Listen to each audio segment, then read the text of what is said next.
I recently made the switch from standard word processors to Scrivener for my PhD dissertation, and I want to talk about it. Scrivener is a paid application that is often known for its utility for creative writers. It is often seen as the ultimate writing tool for when you're writing a novel or if you are structuring out a nonfiction manuscript. And after seeing a couple people use it for their dissertation research, I wanted to see if this was a tool that would work well for me. And over the last 6 weeks, I have been using it to organize, to write, and to keep notes for my PhD dissertation. And I will say that it is one of the most comprehensive tools that I've come to use. So in today's video, I'm going to be showing you how to use Scrivener like a PhD student with a complete tutorial. And then we're going to end the video talking about why I chose Scrivener over other writing applications and why you might want to as well as any shortcuts that I think are going to be helpful for you to know. I have done so much research on Scrivener forums and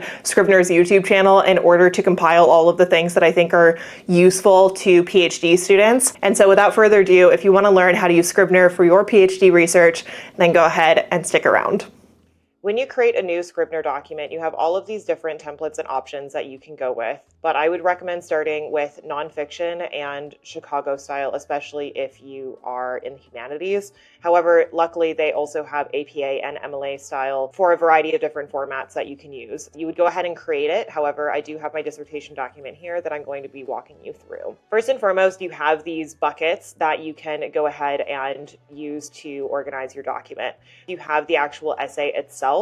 And what you can do in this is actually create individual folders for the different chapters, as well as folders for the sections of that chapter. Beyond that, you also have the actual documents themselves that are embedded within the folder, which relate to the different sections of the dissertation. For example, for chapter 1, I have this broken down into introduction as well as these other subsections. And this is important for my process because it helps me outline the overall dissertation. Now, one thing I'll show you is chapter 2, which I would say is a little bit more thorough at this moment in time. You can see that it has these different cards. And when you go into an individual folder, you can see the individual cards for that particular section as well. But this also relates to this synopsis and notes section. One thing that I personally really loved about Scrivener was that it has this synopsis section where you can begin breaking down the outline of your overall project and then using notes in order to incorporate any comments or changes. There are also tagging options that you can use in order to create certain bookmarks in different sections. You can also add comments and footnotes. However, it doesn't show up at the bottom, it shows up on the side. You're going to go ahead and highlight the section where you want to add the footnote, press insert, and then go ahead and add footnote. Now, when you export it, it will actually show at the bottom of the page like a standard footnote, and I'll show you an example of that now. For example, when I go ahead to export this particular document, I'm going to go ahead and select the file and export chapter 2's introduction. Now, if I were to go ahead and actually upload this into Google Docs and open the document itself, you will see that the footnotes are here at the bottom. Now, one thing that's important is that you are going to need to reformat this because, for example, the footnotes are much too large for this to be submitted. I would need to go ahead and change this down to about 10-point font. And then I would need to check the formatting here. Luckily, this is in double space and 12-point font, as well as in Times New Roman. This would be relatively close to what I would need in order to format for submission. Now that we're back in the document, I also want to show you how I use Scrivener for note-taking. Instead of having my notes in a separate place, such as in Notion or a different application, I have everything stored in Scrivener within the project itself. Here I have the primary sources document, which is where I keep all of my notes relating to the primary sources for the dissertation. I also have the secondary literature folder. And as you can see, there's also folders for the different subtopics within my literature review. However, over here you can see documents such as my notes on Jennifer Morgan because she's one of the primary scholars that I am in conversation with. While working in a document, you can also use the side-by-side feature, which allows you to go ahead and open a particular document while also working within your project. You can also change the view by going to Edit Layout and split horizontally. So depending on which format works best for you, you can do this horizontal view or you can do the vertical. I personally prefer vertical. Now I want to talk about this corkboard feature. I personally don't think that I use it to the best of its ability. However, you can use this in order to fully outline your dissertation or any project that you want to take into Scrivener. This is a really great way to go ahead and add the notes that you've used for your prospectus or any other proposal that breaks your project down into the individual sections or chapters. However, I have, again, not used this to the best of my ability thus far, but I just wanted to show it to you as an option. The last thing that I want to show you is how it is that you can actually customize the themes. In Scrivener, you can go ahead and customize the overall appearance, whether you want it to be in dark mode or in light mode, but you can also change the theme. Scrivener comes embedded with a couple of different options. However, I have also purchased a few from Etsy. I've seen a couple of independent retailers that sell these themes for only a couple of dollars, and rather than fully customizing it myself, which I think would take a lot of time, I decided that that would be worth it. So I'll show you one of the other options that I have downloaded, which, as you can see, offers a different aesthetic for the project and allows you to differentiate between different projects in Scrivener as well. And before ending this tutorial, I also want to show you how it is that I use Scrivener in order to jot out my ideas. One thing that I do as a historian is keep a really detailed outline of the timeline for my dissertation. So as you can see here, I just track anything that's in the literature or in the primary sources that I want to track in my timeline, which is really helpful when I'm writing. Furthermore, I also have this free writing document. Now, I started a physical dissertation diary, so I haven't been updating this since the beginning of June. However, it was a really great way to help me work through my intentions for the day, what would be a massive win, any writing prompts that I wanted to incorporate, as well as a just free writing response. I have found this process to be really helpful, and it's something that I've taken on since starting as a student with the PhDone program at Acceptance Society. It's a dissertation coaching program where during write-ins, we are offered a free writing prompt as well as an opportunity to respond just to get our ideas flowing, to grease the wheels, so to speak. And I have found this to be really helpful for my overall practice. However, I am now doing it in a physical journal. Now let's talk a little bit about why I chose Scrivener over other applications and some of its limitations. First and foremost, I have used a variety of applications throughout my education. When I was an undergrad, I used Pages. When I was doing my master's degree, I used Google Docs. And throughout my PhD, I have largely used Google Docs or some version of Word. However, the limitations that I found with those was that Pages had a really difficult time with formatting if you needed to export it to send to someone, and I found that to be quite tedious. Google Docs worked really well, except for if you ever end up in a place where the Wi-Fi connection is a bit spotty. I know that you can work offline, but that just seemed really tedious to me. And I didn't like that I didn't have a clear and reliable source of backing up. And then thirdly, I used Word, but I just personally hate the design of Microsoft Word. I find it really clunky looking. Looks like it did back in the early 2000s. And as somebody who really cares about the aesthetics of my tools, I found it really annoying to work with, and ultimately decided that I wanted to find something else. Now, the reason I decided to try out Scrivener is what I mentioned in the tutorial, is the ability to work in individual sections.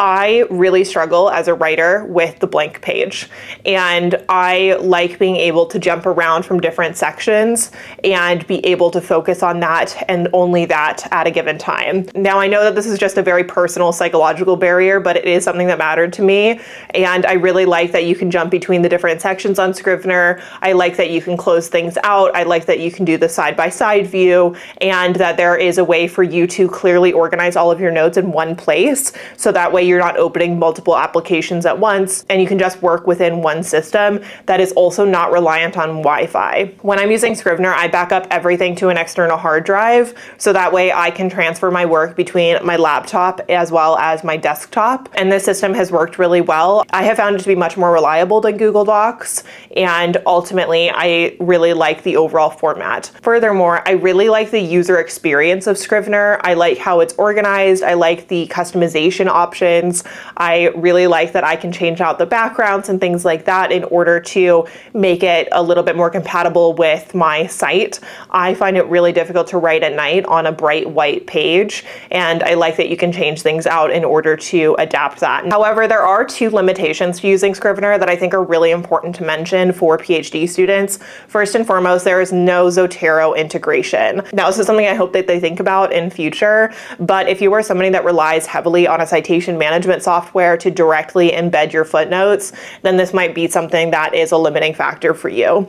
I personally do all of my citations manually. I know that a lot of you are going to roll your eyes and think that that's crazy. It's something I've done since I was in community college. It's part of my practice. I have tried using things like Zotero and EndNote and Mendeley, and I just find that it adds more complication to the system than if I were to just manually write my own citations. That's what works for me. If you love Zotero and that's what works for you, I love that for you. It's just not something that personally factors into my workflow now, and that is not a limitation for me with Scrivener. However, if you are somebody that relies on it, then that might be a consideration. The second limitation that I find with Scrivener is that you are going to need to export and reformat. Now, I would say that when you do export with Scrivener, it is relatively clean. And what you can do is, instead of having your documents in folders, you could just have the straight documents, just export those. And then you're left with a single Word doc with all of your footnotes, all of your citations,